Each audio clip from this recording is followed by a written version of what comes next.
Bugünkü dərsimiz olacaq çoxluqlar dərsi. Çoxluqlar müəyyən simvolların ardıcıllığıdır. Fiqur mötərizələrin içərisində göstərilir və Latın əlifbasının böyük hərfləri ilə işarə olunur. Məsələn, tutaq ki, A çoxluğu bərabərdir 5, 4, 3 və s. B çoxluğu bərabərdir olsun 5, 2, 1, 3. Aha. A çoxluğu ilə B çoxluğunun birləşməsinin nə olduğuna baxaq birinci. A çoxluğu ilə B çoxluğunun birləşməsi deyəndə U hərfinə oxşayan işarəni qoyuruq. Və birləşmə dedikdə iki çoxluğun elementlərində ardıcıl olaraq hərəsindən bir dənə yazmalıyıq. Çünki çoxluqlarda ən vacib qaydalardan biri odur ki, çoxluqda təkrarlanan element ola bilməz. Yəni biz bunlardan bir dənə yazırıq. 5, 4, 3-ü yazırıq. Yenidən burada 5 var, yazmırıq. 2-ni yazırıq, 1-i yazırıq və yenidən 3 var, 3-ü yazmırıq. Sonra baxaq, çoxluqların kəsişməsi nədir? Çoxluqların kəsişməsi deyəndə işarə üzü aşağı olur və mənası ikisində də eyni olan deməkdir. İkisində də eyni olan 5 ilə 3-dür. Cavab olacaq 5, 3. Sonra var A çoxluğundan B çoxluğunun çıxılması, yəni fərq. A çoxluğundan B çoxluğunu çıxıramsa, yəni A-nın içərisindən B ilə eyni olanları silirəm. A ilə B-də eyni olan 5, 3-dür. Və 5, 3-ü A birinci gəldiyinə görə A-dan silirəm, cavab qalır 4. Əgər B-dən çıxıramsa A-nı, onda B-nin içərisində A-nın eyni olan 5, 3-ü silirəm, qalır 2 və 1. İndi baxaq alt çoxluğun nə olduğuna. Tutaq ki, A çoxluğunun içində 5, 4, 3, 2, 1 var. B çoxluğunun içərisində 5 var, 4 var, 3 var. C çoxluğunun içərisində 5 var, 4 var və E çoxluğunun içərisində 4 var. Alt çoxluğun mənası odur ki, yəni istənilən bir çoxluğun bütün elementləri digər çoxluğun içərisində olsun. Məsələn, buradan baxıram. E çoxluğu. E-nin içərisindəki 4 həm C-də var, həm B-də var, həm də A-da var. Deməli, E çoxluğu alt çoxluğudur həm C-nin, E çoxluğu alt çoxluğudur həm B-nin, E çoxluğu alt çoxluğudur həm də A-nın. Sonra baxıram ki, C-nin içərisindəki 5 ilə 4 həm B-də var, həm A-da var. Ona görə yaza bilərəm ki, C alt çoxluğudur həm A-nın, C alt çoxluğudur həm də B-nin. Və B-nin içərisindəki 5, 4, 3 A-nın içərisində var. Ona görə B-yə də A-nın alt çoxluğu deyirlər. Amma A heç birinin alt çoxluğu deyil. Çünki A-nın içərisindəki 5 elementin 5-nin də olduğu burada çoxluq yoxdur. Tutaq ki, bizə hər hansısa bir A çoxluğu verilib. 5, 4, 3. Deyir ki, alt çoxluqlarının sayını tapın. Alt çoxluqların sayının düsturu 2 üstü n formasında olur. Buradakı n elementlərin sayını göstərir.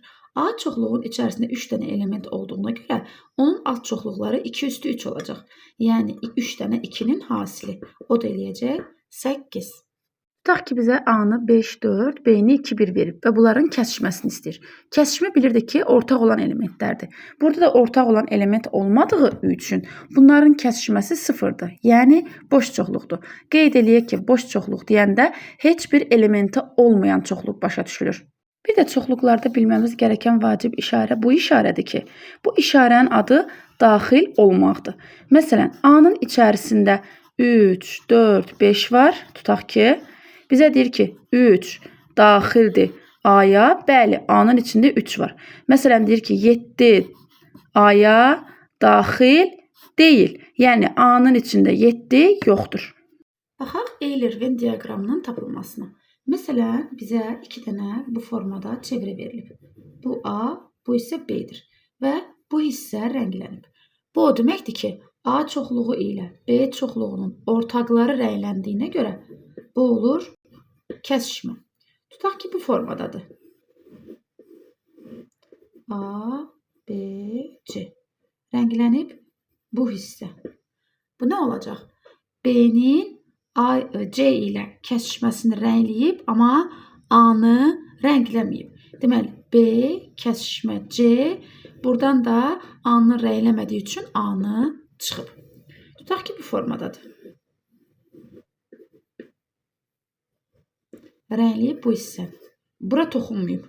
Neyiniyib? A-nı rəngləyib, B-nin heç bir hissəsini rəngləməyib. Deməli, A-dan çıxıb B-ni. Baxaq indi bir başqasına. Tutaq ki, bu formadadır.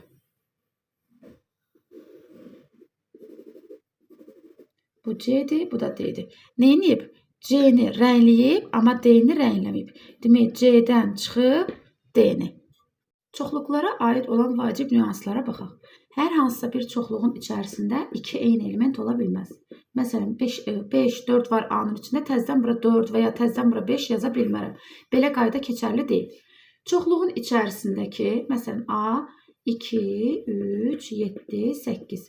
Çoxluğun içərisindəki elementlərin sayı həmin çoxluğun gücü adlanır və N hərfi ilə işarə olunur. Yəni, N-A gördüksə, demək bizdən onun elementlərinin sayını istəyir. 4. Sonra çoxluqda vacib düsturlar var ki, iki çoxluğun birləşməsinin elementlərinin sayı həmin A çoxluğu ilə B çoxluğunun cəmi ilə kəsişmənin fərqinə bərabərdir. Niyə görə?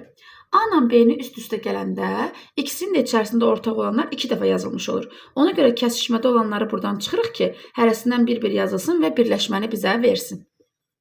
Bilməmiz gərəkən digər bir düstur da budur ki, A ilə B-nin birləşməsinin sayı bərabərdir.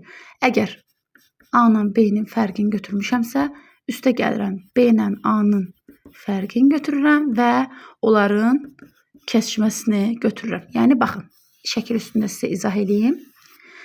A-nın A çıx B bu hissədir. B çıx A bu hissədir. Kəsişmədə bu hissədir. Bunların üçünü də üst-üstə gəlsən bizə birləşməni verəcək.